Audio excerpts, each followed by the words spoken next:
Hi, Michael. Hi, Bob. How you doing? I'm all right. How are you?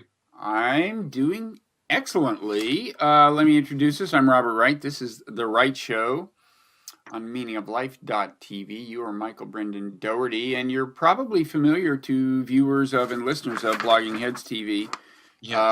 where you have been seen a number of times in the past, in fairly recent past. You are, by way of further introduction, you write for The Week. I think you're a senior correspondent there or something. You write at least once a week, I think, right? A couple times, A yeah, couple times a usually. week. So, yeah. And you also put out the Slurve, Yeah, in which you demonstrate your obsession with baseball. that's right. And maybe baseball is one thing that gives your life meaning. We're going to be talking about what gives your life meaning. And, one reason I wanted to talk to you is because I have done a series of conversations on Meaning of Life TV. Well, we do conversations with like philosophers and religious people and so on, and all that crowd, including clergy, meditation teachers, scientists, this full spectrum. But we've also done some conversations with people they're journalists, Yeah. including a number who've been on Blogging Heads TV. And I just asked them about what gives their life meaning. Now, as it happens, one thing somebody pointed out to me recently is that these journalists had a tendency to be atheists. And you will be a departure from that norm Yeah. and throw a little variety into the mix. You are known as a conservative Catholic, I guess we would Yeah. say. And in fact, you've also written for the American Conservative, I might have said in the introduction. hmm Um, and so I wanted to interrogate a prominent religious journalist Sure. about the meaning of their life, and we're gonna talk about the meaning of their life broadly before this is over. But I wanted to start out with a religious angle, and in particular, the question of whether, as an intellectual Christian, you feel lonely. Now, I want to emphasize that by that I don't mean there are so few intellectual Christians that it must be lonely. What I mean is, it's not a comment on Christians, it's a comment on the broader intellectual community, because there is these days been a certain amount of kind of religious bashing. I hope that's not putting it too crudely in intellectual circles, emanating largely, I guess, from the new atheists, at least the real bashing part. Yeah. But also, there's just a lot of people in the intellectual community now who don't identify as religious. So I'm wondering whether that makes you feel lonely or defensive, or whether you glory in your distinctiveness, or what. I do think sometimes it makes me defensive. The new atheists actually I like because they do the compliment of taking you seriously enough to hate you. Mm. So I think that's actually more comforting. Is that like, oh, Christopher Hitchens would bother writing a book about Huh. telling me that I'm poisoning everything, rather than just the sort of disdain, like religion is as indifferent as crocheting or some other weird, unexplainable, uneconomic hobby someone might have. So it's as if, I mean, it's better than them kind of murmuring about you when you're not around. Is that the sense? Yeah, I think so. And then I mean, I think defensive sometimes in just that I think the intellectual climate is suspicious of religion, just Yeah. generally. And so, and I worry where that's going to lead in the future. But I think one of the unexplained things is that I think Americans are much less churchy than we give them credit for. If you look at the surveys of people who go to a church or any religious service once a week, I mean, we're talking, 15% maybe. So I think there's I don't know, maybe when people report that they are religious to surveys, there's still those old stigmas of, maybe I should say, yes, I am, or I'm not. Mm-hmm. But I think those are pretty hollow at this point, Mm-hmm. or at least they seem to me. So, I mean, it's interesting what you said about the new atheists, because I had always kind of thought that their goal is to create a world where religion is so thoroughly stigmatized that you'd be ashamed to say that you're religious. I mean, don't you kind of think that they'd like to get to a point where you'd be ashamed to come on Meaning of Life TV and as particularly as kind of an intellectual and say, I'm religious? Yeah, maybe they do, but in the meantime, I don't know. It's fun. I don't know. I find that they're a lot more fun. Have you ever debated one? No, I once wrote a nasty little article about a conference, like a weekend conference of the Atheists, and that Hitchens was at, Sam Harris and Dennett. I once wrote a really snotty, like the genre of opinion journalism where you go to a conference, and because a conference is inherently ridiculous, it's always kind of a funny little piece. So I did one of those with the New Atheists, and I thought Hitchens was a nice guy. I mean, so there's that. He could be personable. I have a signed copy of God Is Not Great from that weekend. Well, that is a commodity that is not being produced anymore, so hang on to that. Yeah, sadly. It'd be fun to see you debate one, because in general, I think the New Atheist debates between New Atheists and Theists have not been very productive, and I've always thought, well, maybe you could find a more interesting theist to match them with or something, or maybe it's just inherently not a productive exercise. I don't know. Yeah, I mean, it's like usually you end up with like a Christian apologist like Craig Lane or one of those guys is real like slick, philosophical, argumentative, right? Well, what would you say that isn't generally said in these debates? And in a way, that's just to ask, what do you say in general if people say to you, wait a second, your religion is based on ancient texts that, from an objective analytical point of view, are no more privileged than the texts we would find in other parts of the world that gave rise to religions which may or may not still be around, but which in any event you would not pay any credence to. Yeah, so it depends who I'm talking to, but it's funny, I actually tell people, and this I think surprises people, that I find for myself, even in moments of doubt or questioning, I actually find myself strengthened by reading scripture. And I think most people, I think even a lot of Christians, when they wander into the Old Testament, get uncomfortable with what's in the Bible. I think there's kind of a genre of stories, and actually one of these at that atheist conference almost a decade ago, where a kid told me, I just decided one day to go through the Bible and highlight everything that contradicted everything else, and the thing was just mangled with pink highlighter and cross-outs, and then I knew it was just ridiculous, and I left. And I have the exact opposite experience, where I find I constantly find like a unity to those 72 books in the Catholic Bible, and kind of the way the Bible recapitulates its stories, I find compelling and a kind of evidence that the authorship relies on an intelligence higher than like a fisherman or just like a Bronze Age fanatic. So what's the nature of the unity? I mean, what themes are resurfacing in a way that suggests that to you? Well, just like constantly. I mean, some of them might sound facile at first. Like, you notice when the Ark of the Covenant is taken to King David and he dances before it and it stays with him 3 months. And the Ark of the Covenant, when it goes into the temple, it's overshadowed by this glory cloud.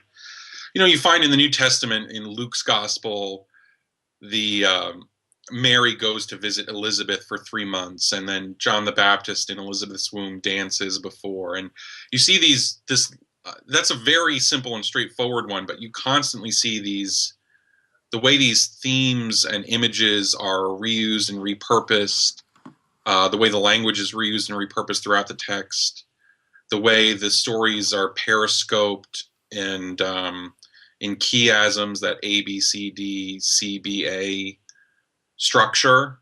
You just find throughout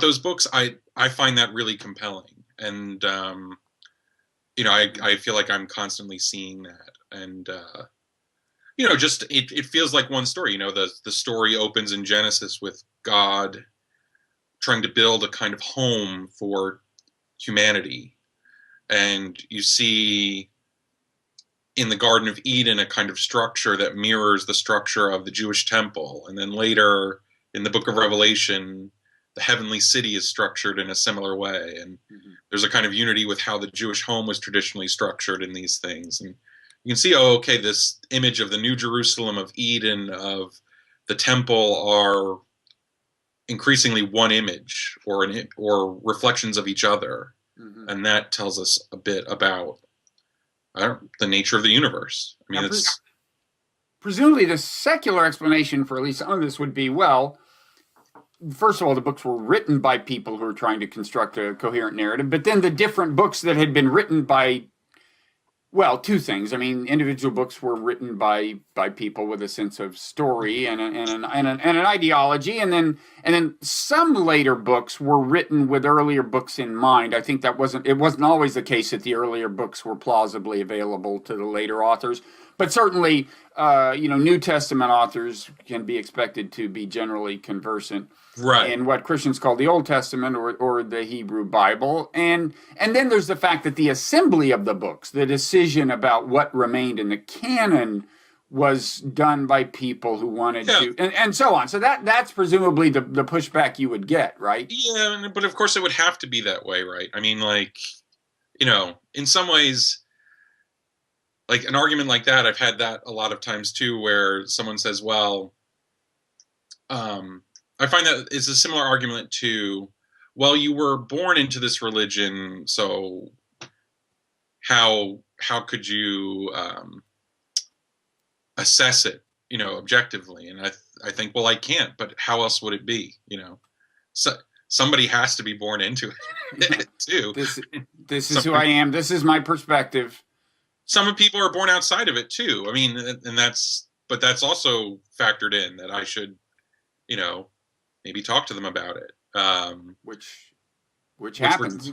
Which we're doing right now. So yeah, of course the canon is, when they're assembling the canon, they throw out spurious gospels, and I feel like the scholarship gets more conservative over time. In my own life, it seems like a lot of the alternative gospels have been more and more found to just be dated so much later than the four that are stuck in the New Testament. This is the holiday season. Do you want to talk a little about what Christmas means to you, and maybe particularly about things that might not be so obvious? I mean, there's some things everyone knows. It commemorates the birth of Jesus, and they know that Jesus is you might say, an important figure in Christianity. But beyond that, do you want to talk about what it means? I mean, sure. Well, one, right, we're still in Advent, right? So I have like an Advent wreath on the dining room table in the next room. Remind us what is, because Advent is a Catholic thing, right? It's like I grew up Southern Baptist, and I want to make sure I'm not just forgetting something I should remember. I just don't remember any mention of Advent. So there's like a liturgical year, and there's different seasons of it, and the beginning of the liturgical year is Advent. So it's like 4 weeks preceding Christmas, the 4 Sundays. And it's actually supposed to be a time of kind of penance and waiting in hope for the coming of Christ and on Christmas, but it's also, in a sense, a waiting for the second coming. The readings during Lent at Mass tend to be about, John the Baptist saying, "Make straight the way of the Lord," etc. Mm-hmm. So there's it's funny that I feel like a lot of people who hate the enforced cheer of December should want Christmas to become more religious and more Catholic, because we're not really getting into super celebratory mode until later this week. Mm-hmm. And then you have the 12 days of Christmas afterward. So Advent is solemn, and then Christmas itself is celebratory? Yeah, that's one aspect of it. And for me, what I like about Christmas is every year I reread a section of G.K. Chesterton's The Everlasting Man, which was his sort of answer to H.G. Wells' history of man. And at the fulcrum of that book is the Christmas story. And I loved how Chesterton portrayed, a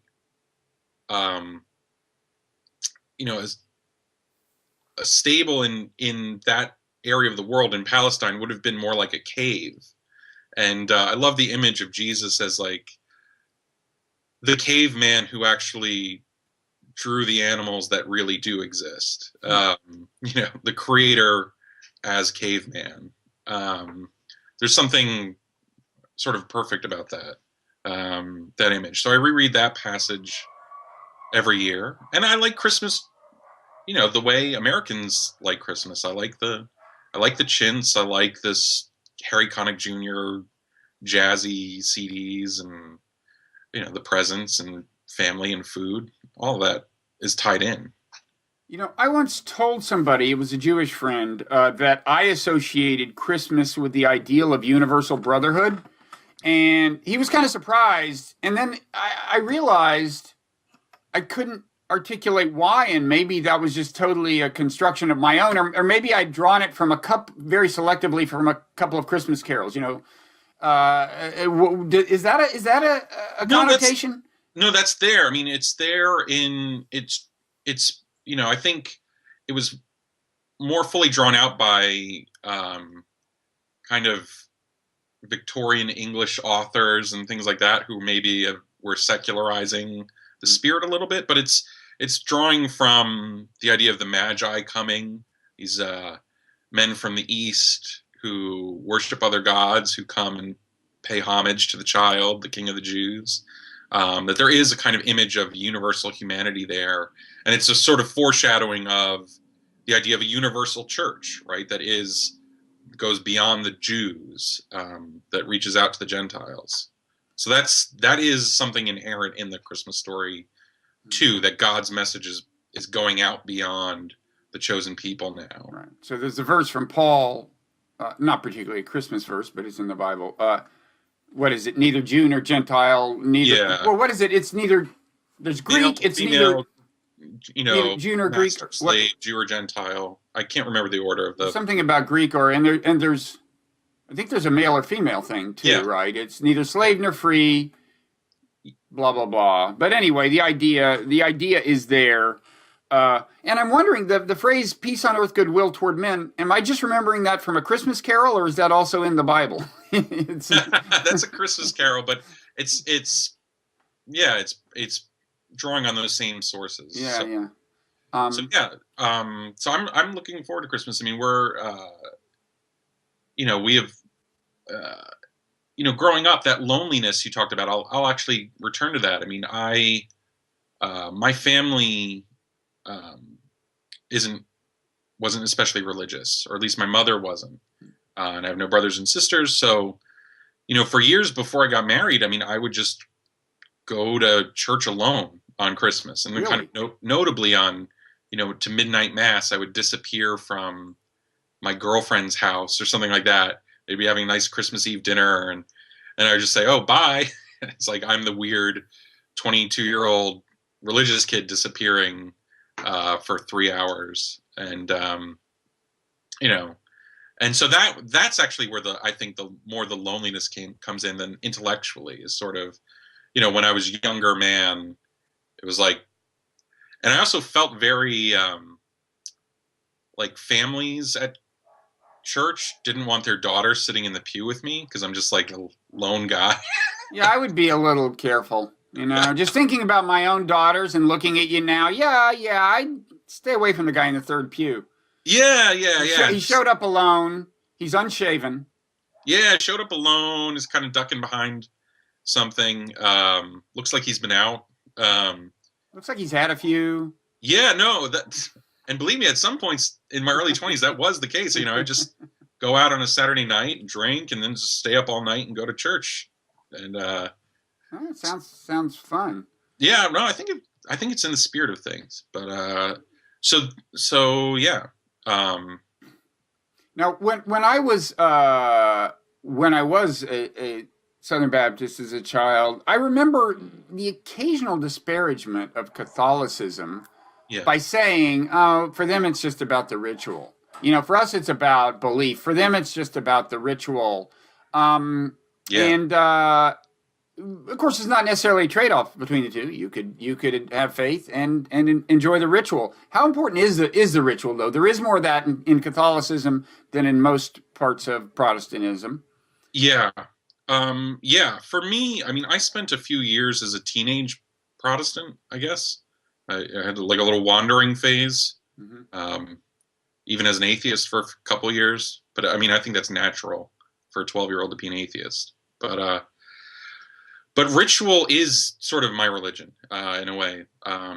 Like I am what's called a Catholic traditionalist. So I'm the sort of Catholic that seeks out the old Latin Mass that was reformed after the Second Vatican Council, or replaced by a new vernacular Mass.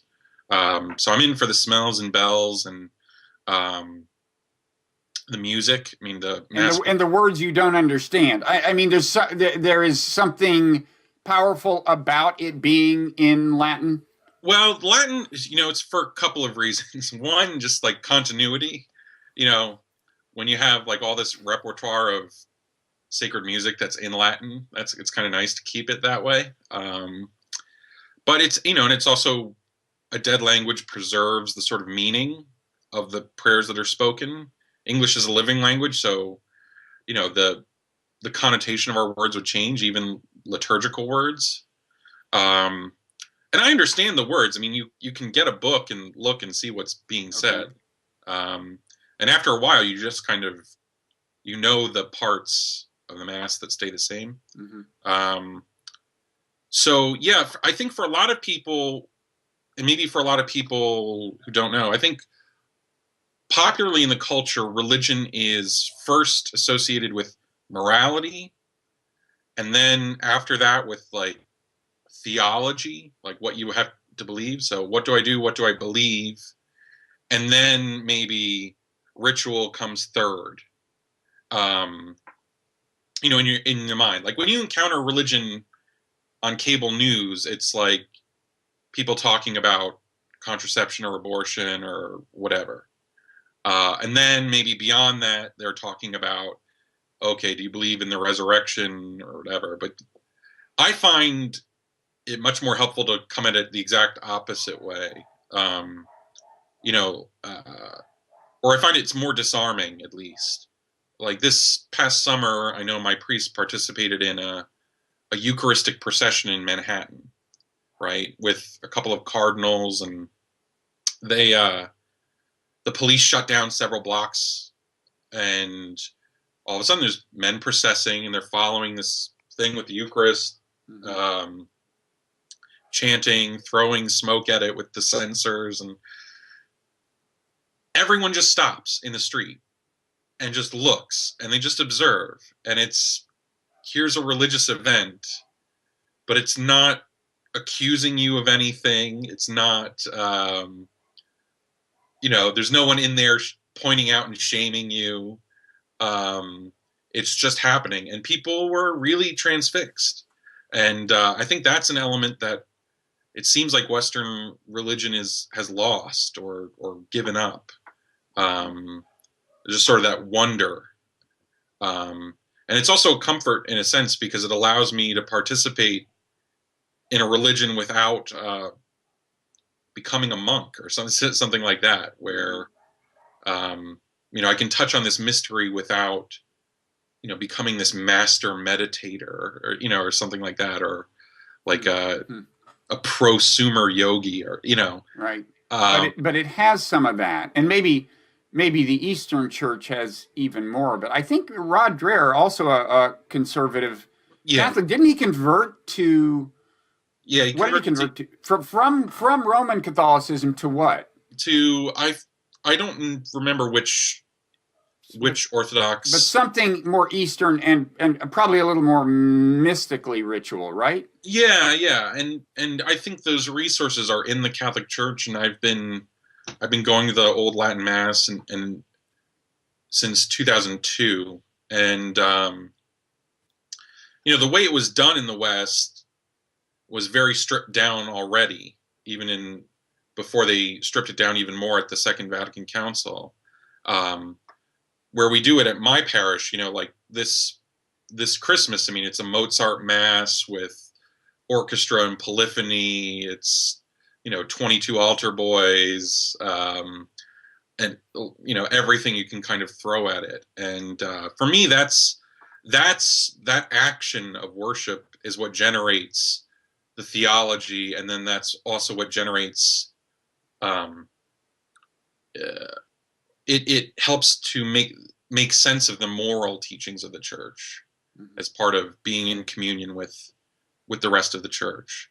So to me, it's like I wish Western religion would start with ritual, move to theology, and then on to morality. But instead, it seems like we're always, at least in the public square, talking about morality first, then behind that, and sort of less seriously, what you believe theologically, and then even less seriously what you do, how that's expressed ritually. Okay. So for me, it's the liturgy defines my religion. I mean, almost entirely. So yeah, and it helps sustain the conviction.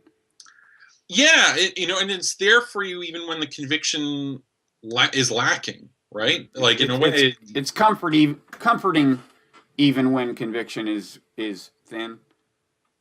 Yeah, if conviction. So if conviction is dry, but I still stand up and say the creed and sing the creed in Latin, and I'm still participating even when what I find difficult about like the evangelical style of spirituality sometimes is the keeping the fever pitch of emotion up. I would still like to feel like I can have communion with God and fellow man, even when I'm not, weeping. When I'm not feeling, raising my hand up like that. Yeah. Maybe it's just a ritual. Yeah. So that's a big part of it. And it's also been a big part just being a part of that movement to restore that beauty and those traditions to the church. That's been kind of comforting and giving my life. That gives my life meaning, that I'm out there, that I was there before Pope Benedict kind of let us know what you were doing is legal and fine, and it's, we're going to continue to allow you to do it. It was kind of, I was a part of that push to. So you're part of a tribe within the tribe of Catholicism, and you're part of a tribal contest in a certain sense within Catholicism. And one thing that interests me is the question of whether just tribal membership per se tends to be a source of meaning for people. I mean, on a lighter note, you of course are a baseball fanatic and run this site, the Slurve. Yeah. And don't you find that, well, whether in your own life it's a deep source of meaning, or at least in other people's lives, sports, it infuses their lives with a kind of meaning, right? As affiliating with some team. No, I actually think sports may be where that ritual thing is kind of, that instinct is gone, right? That ritual idea of membership, right? Where the game is played, there's a very there's a liturgy to the game, right? The national anthem is sung, the first pitch is thrown, there's foods associated with games, whether it's all that stuff has exploded too, like the tailgate culture of football, or the kind of food options that are available at a baseball game, or the instinct, let's eat a hot dog at a baseball game. You know, there's something about that that is a ritual and that implies membership. And there is something wonderfully, in the age of free agency in baseball, there's something even more arbitrary about it. Yeah. Which is like, it approaches the absurd when you think about it. yeah, exactly. Rooting for a team whose composition changes regularly, and where rooting involves rooting against the person who you considered virtually a kin of yours the year before because he was on the team you supported. Yeah.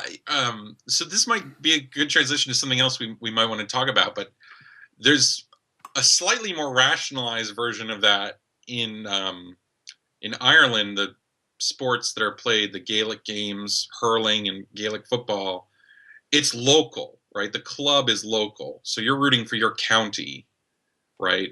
And if you're really good, you go from your like local town team up to the county team, and you can't play for any other county. You play for where you live and where you're from. Mm-hmm. And you play, and it's non-professional, so they're not paid. So it's kind of purely attached to the land. And it creates a kind of absurd level of passion, actually, that I think outstrips what you see here. Yeah, we see some of that in college sports, a little diffusely, but I just saw a stat. It was something like 80% of TCU's football players came from within an hour drive or 90-minute drive or something. It was it was a little surprising, but there is that geographic correlation. Yeah, and it enhances everything. I mean, I particularly I'm a Mets fan. I grew up with the Mets, and one of the Mets pitchers is from Long Island, so he's a local guy and had some affiliation rooting for the team when he was young. So that does seem to enhance the connection in a way that is absurd and kind of silly on its face. So speaking of Ireland, you're Irish. That's another tribe, right? To what extent is that a source of meaning in your life? Yeah. So my mother was descended from Irish immigrants in America. My father is Irish. He lives outside of Dublin. And when I was very young, my mother was trying to learn the Irish language, and she bought all these Irish language children's books for me, which is very much was a sign of diaspora nationalism at the time. She wore bracelets for the hunger strikers in Northern Ireland. We went to these weekend events in New York and Pennsylvania where you spoke Irish the whole time, with other people. And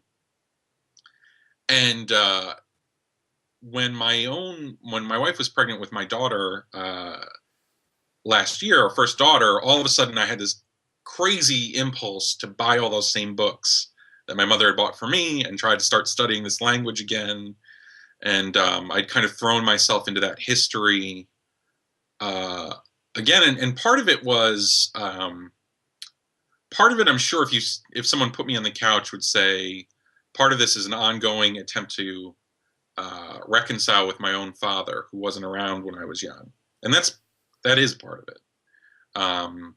And that's, if we're talking about drawing meaning, one of the more meaningful stories of my adulthood has sort of been repairing that breach. And my father wasn't around for me when I was young, but now I can bring his granddaughter to him in Ireland, and there's peace and kind of just happiness. And, that's something that brought great meaning to me.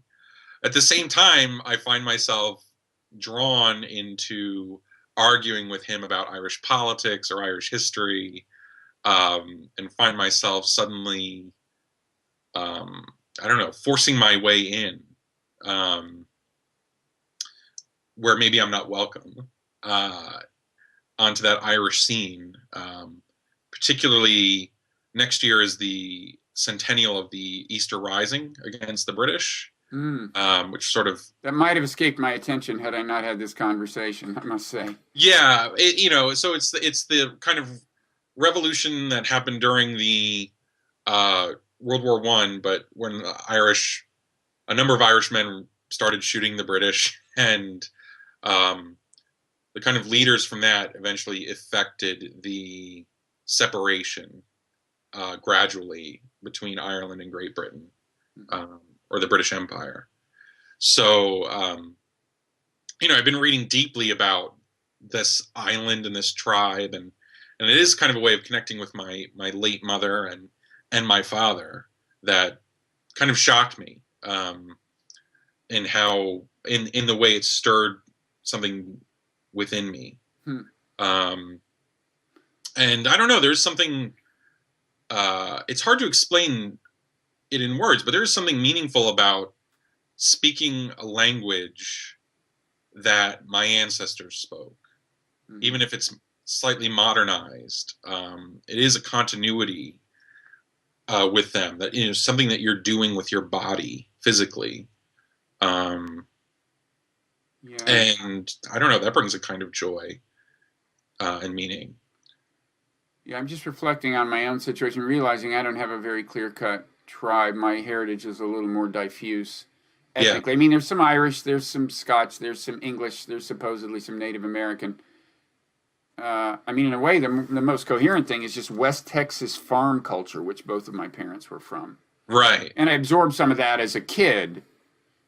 And there are values implicit in that I think I do, that are stronger, that I adhere, that I feel a real affiliation with, in a way that's ultimately arbitrary. Just so happened that's where my parents were from, but it's arbitrary, but I mean, it still has it still tells something about you, right? It tells you something about your relationship to history, to land. And so that is meaningful. It is meaningful to be that, or it's meaningful to develop that into something else, or to transmute it, or to reject it. I mean, that is a meaningful life story. Yeah. No, it's like recently a couple different people have given me trouble for not smiling when I do public speaking. I don't smile, right? Or any other time. But one thing I explained to them is in West Texas, I remember when I did live there, and I didn't always live there because my father was in the Army and moved around, but Midland, Texas, circa 1963, and with my relatives, many of whom were still farmers, even in my parents' generation, not just their parents' generation. First of all, humor was dry. You did not smile when you said something that was supposed to be funny. People are supposed to pick up on it, okay? I'm not going to give them a cue, and that's just, and that's just totally arbitrary. That's just the culture I was brought up in. But in some other cultural milieus, you're supposed to laugh when you always smile or give. I don't know, that it's a small thing, and I just realized it's I stubbornly want to hang on to that. It's not as if I could change anyway. It's a little late, but it's I just respect it for what are ultimately arbitrary reasons, but kind of reasons of tribe. But do you enjoy the fact? I mean, do you enjoy that fact that that's something that the world has to contend with when they're contending with you? Do I enjoy the adversity that I encounter in a way? Adversity or the impression it makes on others? I mean, and it's right. I mean, well, I guess I have to admit that when I explained this to them, which I did with one of them, I was proud. It was like I was talking about my heritage. There was a coherent reason, and probably almost an air of superiority. It's where I come from, we don't think you have to elbow people in the ribs when you tell a joke. Okay, there's a kind of an understatement. Yeah, and there's a kind of understatement about every understatement is an important. Understatement and dryness are important elements of humor there, and those kind of inherently involve not breaking out into a big grin. Right. And it's weird that I'd be proud of that. Why would you be proud? Well, that's not, from God's point of view, it's not a superior form of humor.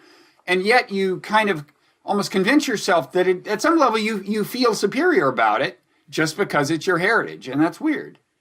It is weird, but and it's inescapable, right? I mean, it is inescapable. And, I don't know. I like this, and I also like giving it. I think the thing that makes me most Irish, even though I'm an American and have been stewing in the soup here my whole life, is that I love just hating on other Paddies and giving it to them about their country and about how they don't deserve to be Irish, because Irish is such a privilege that it shouldn't just be given to any Mick that was born on the island. And what's funny actually is that when I go over there now, they forgive all of that stuff as like just helplessly American. like like I can't help being conservative religious or a plastic Paddy in some ways. Well, I don't think I am. But yeah, they're very generous about it, which I also like. Now, in the when things were when the time of troubles was in Northern Ireland was upon us, and things were generally more troublesome. Did you find yourself just naturally identifying with the Catholic side of that? Oh, and I still do. I mean, and my mother did more so than my father, more so than my Irish Catholic father. Right? We were more nationalistic, which is natural for a diaspora consciousness, because the whole thing is you're asserting what's no longer evident, right? We're asserting an Irish identity that's no longer would no longer be imposed on us by circumstance or anything else. So yeah, and I much more identify with that nationalist, with the broad Irish nationalist tradition than probably my father would. He says I have the politics of his father, which again is kind of natural. So yeah, I mean, and I still have,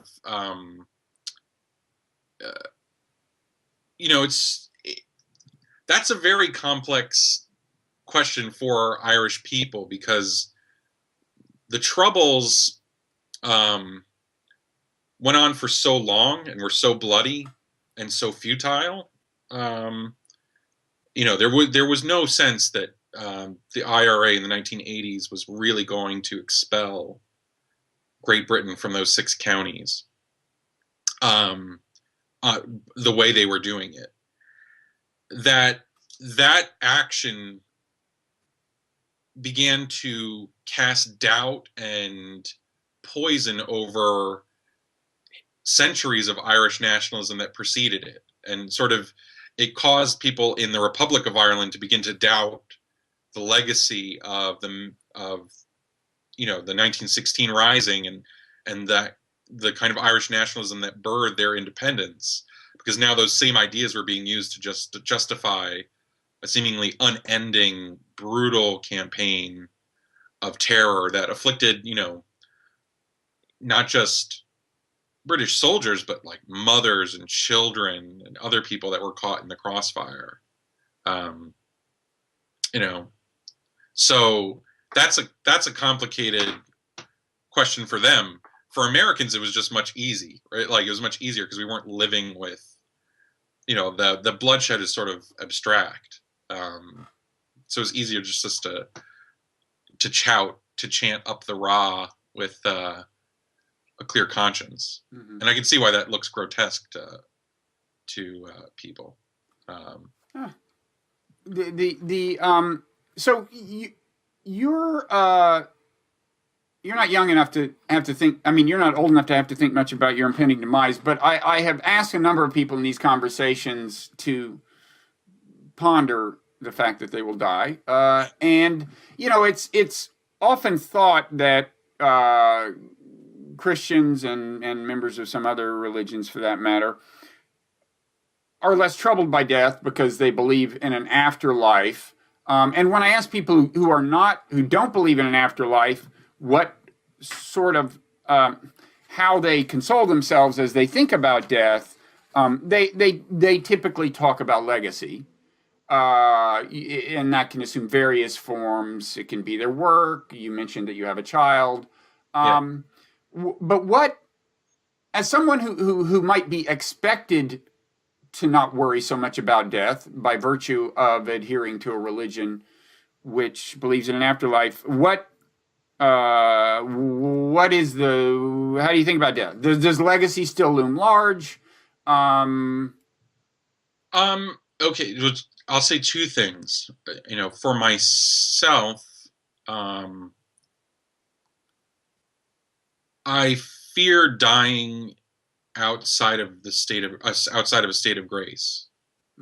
So, like, I would, if I have not gone to confession, if I'm not in a state of grace, as we say as Catholics. Now, how does that work? Because in the church of my youth, it was like once I was baptized at age like 8 or something, or 9. And then I was good. I think I was probably good before that for other reasons, according to their belief. But anyway, it's considered a more enduring, continuous thing. We don't have a ritual of confession, right? And what? How does it? Is there a certain frequency of confession you need? No. It's merely so. If I commit a mortal sin, that would break my communion with God and with the church. That has to be, and that's like what? Killing somebody, or what else? Well, anything that's of a grave matter or grave nature, right? So that could be, but for Catholics, I mean, that encompasses a lot of things. Like, I have a duty to go to Mass on Sunday. If I deliberately, through my own fault, miss Mass on Sunday, I can't know that I'm in a state of grace any longer. So I have to go and confess that sin. Whoa. And, so if I commit a mortal sin, whatever it is, and I get on an airplane, like, it does cross my mind, if this thing goes down, do not pass go, do not collect $200, go straight to fucking hell. And as they say, and as priests say. So yeah, I mean, I would hope that I could make within my heart an act of contrition that would suffice, and that God would be gracious, and I believe He is gracious. But you can't be assured of that because it was not a formal confession to a priest. I wouldn't. I would feel much more. I would feel more secure, right? Like the sacraments don't limit God's mercy to us, but they're the ordinary means of Him giving it. So if anyone dies outside of the church or outside of state of grace, I can't say for sure that they're in hell or heaven. I never would presume to say that. I would not presume that at all. But for myself, yeah, I get nervous. Like, there are times when the thought of death makes me, could make me terrified. But I do, over time, I also have a trust that in that moment when it comes, whenever predestination has me keeling over, that I will be in a state that, I have some confidence that God will lead me there. But it's, it's just not I can't presume it. I have to have an act of will on my part, to be a part of this. So, I think for Catholics who think about these things, I think there is still room for fear of the Lord, fear of hell. And I think it's a good thing. It does change the decisions I make with other people. So that's on the one hand. And then what would comfort me in the end is sort of, in the face of death, is sort of what gives my life meaning now. And, I talked before about the liturgy bringing so much comfort, and this idea of ritual and sacrifice. And what happens is, I think, if you're formed by the liturgy of the church, formed by this ritual, you begin to see that ritual everywhere, right? So, like I said, the the New Jerusalem that is heaven, that is the sweet hereafter, reflects the Jewish temple where the sacrifice happens, so, and it reflects Eden, and it reflects our own homes. And so by serving dutifully as like the priest of my home, in a sense, it endows meaning to when I'm slaving over the stove for my daughter or for her friends or for the prodigals of my family. I'm doing the thing that is an imitation of what God does for us. And that I learned that through participating in a religious ritual. And so, in a sense, my whole life, if I allow it, becomes that ritual as well. And it dignifies even the most trivial looking thing with infinite meaning. And so I hope, if I am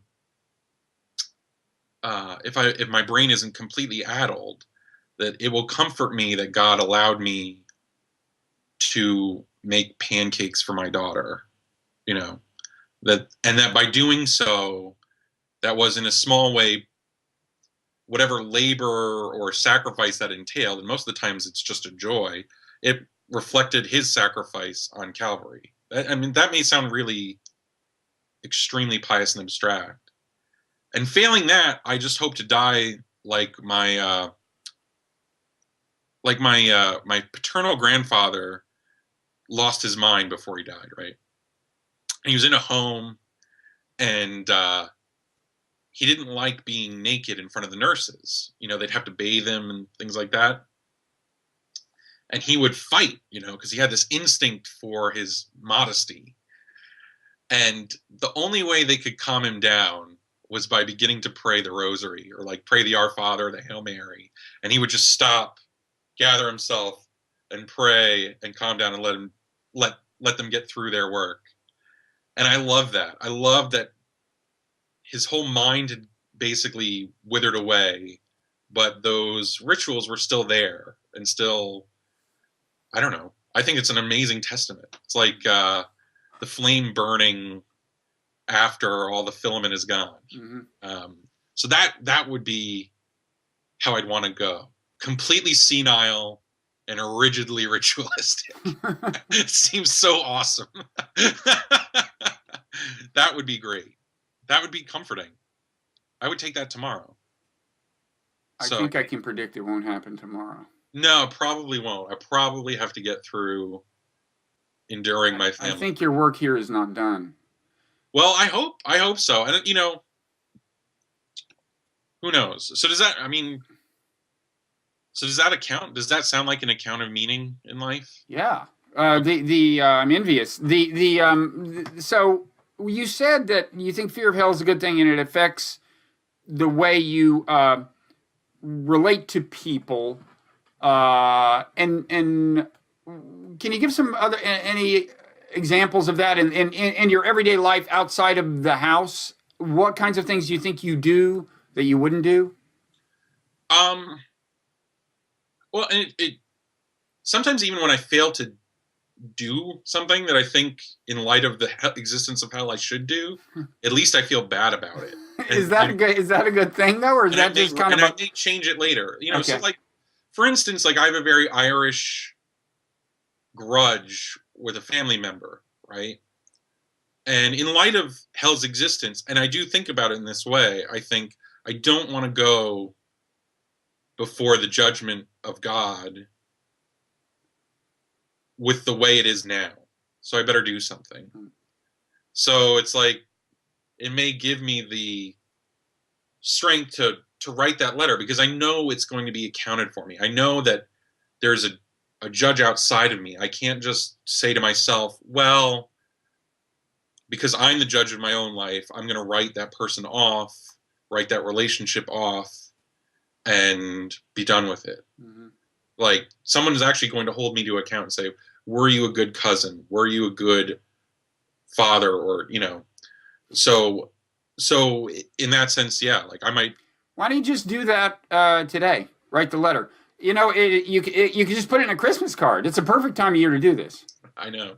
I might. Actually, I might. You've actually, by causing me to reflect on that more explicitly. Sure. Why let this hang over you? I have found in life that rarely, because I've rarely been smart enough to do this, but sometimes just apologizing, even if you don't think it's in order, can be very liberating. And, oh, no. That's actually something I've gotten in the habit of doing just daily. Just, probably the two things I say constantly are like, I love you and I'm sorry. Like, yeah, over and over again. And it's not just an affiliative gesture, but it has that effect. It does bring you closer to people. And so, yeah, but like, so in the light of that, yeah, like the fear of hell does affect like what I'll look at, like basic teenage stuff, like what I look at on the internet. Like, okay, I'm going to avoid that filth because I don't want that in my mind. And I don't want to have to explain that, I don't want that. Yeah, really. It's just, who wants to have to talk to a priest about that? Well, yeah. So, yeah, that or worse, God, because priests will talk about anything. And actually, they're kind of... That's what I hear. They're the worst gossips. And, so, yeah. I even hold back some of my criticism of it doesn't look like it from the outside, but some of my criticism of cardinals and popes, I hold back a little bit because, like, okay, that could be, maybe that's a sin. Like, maybe to go as far as I've gone sometimes and bashing Cardinal Egan or, who preceded Dolan in New York, Well, I'm not going to discourage you from doing cardinal bashing, but I do encourage you to write that letter to your relative. Just tuck it inside a little note inside a Christmas card. And by the way, yeah. So I'm going to leave you to do that now and feel that I have done my good deed and I can spend the rest of the day sinning because I've saved one soul. And maybe, yeah. But I have to ask you before we sign off, like, what should I say to you? How do you come out on Happy Holidays, Merry Christmas question? They're both nice. Yeah. One of the nice things about having prescribed rituals is that all this other stuff is kind of liberated of import, right. Like all the extra stuff. Like, okay, so Happy Holidays. Right? What do you do anything for Christmas? Well, we go to my wife's house. It's not in a small town in Connecticut. My wife's mother's house. My wife and I go, and we traditionally bring our daughters, but now that we're empty nesters, one of them will meet us there, and one of them we will bring. And it's interesting. Theirs is not a religious family. I was brought up religiously, but her mother, my wife is of Irish heritage, but her mother lost her Catholic faith at some point, and so my wife was not raised religiously. There is in this town a long tradition of the people assembling for Christmas carols on Christmas Eve, and that's kind of nice. What town? It's should I? I don't know. Yeah, it's a little. I'll say this. I might be stigmatized, but. Well, I'll be in Norwalk on Christmas Eve. You will not be far from us. Yeah. No, listen. Let's just be. Is there a caroling tradition in Norwalk? I don't think so, but like we're, the parish we go to is in Norwalk. If you're not far, it's a Mozart mass with orchestra on midnight. But yeah, let's just be honest. A lot of people who are in this business have places to go to in Fairfield County, Connecticut. Let's just be honest. Yeah. That's another reason to fear hell, is being in the 1% of great counties in the country. I'm across the way here in Westchester, but like Well, that is not exactly that's not exactly East Harlem either. No, exactly. And East Harlem's not exactly what East Harlem was 10 years ago, for that matter. You get the general picture. my wife, I think, went to I think maybe went to Norwalk Elementary School for a while, and then they moved, so it's in that vicinity.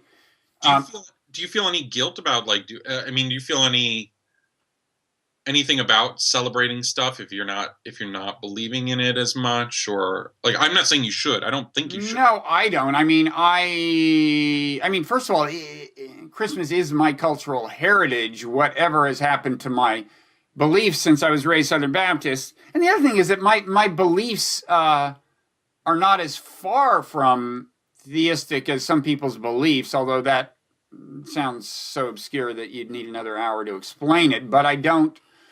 No, I like it. I like the specifically religious carols, and yeah, and I don't like Jingle Bell Rock, and you know, so you're born that no more men may die. Yeah, yeah. No, I love. I mean, "Oh Holy Night" is like one of the most beautiful songs that I know of. Yeah. Or is it "Oh Night Divine"? Technically, no. I guess it's "Oh Holy Night." No, I love it, and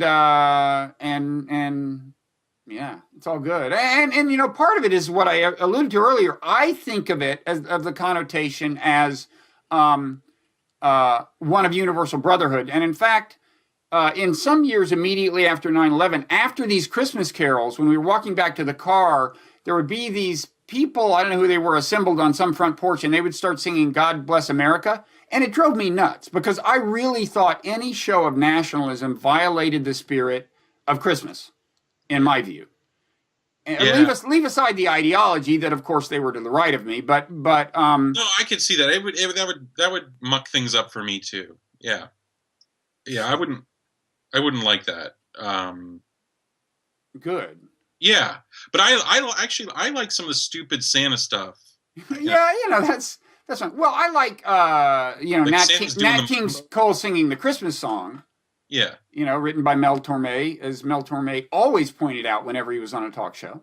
Yeah. And that's a totally secular song. Yeah. Well, cool. Well, listen, thank you so much for this. Well, thank you. And I think I'm gonna say Merry Christmas to you. It still feels good. You know, I'm totally happy to say Happy Holidays as the price for living in a diverse society. Diversity is beautiful. It's great. Even though, because I grew up saying Merry Christmas, there's something a little special about that phrase. But I do, when I feel it's like totally safe to say Merry Christmas, I like to say it. Last night we bought our Christmas tree. I figured if you can't say Merry Christmas to the guy you bought your Christmas tree from, who can you say it to? So I said it to him. But the answer is that even if you couldn't say it to him, I could say it to you for sure. So, yeah, sure. So I'm going to say Merry Christmas to you. Merry Christmas, Bob. Merry Christmas, Michael. And thanks for taking the time. Hope to see you on Blogging Heads or Meaning of Life down the road. Cool. Thank you. Okay. Take care. You too.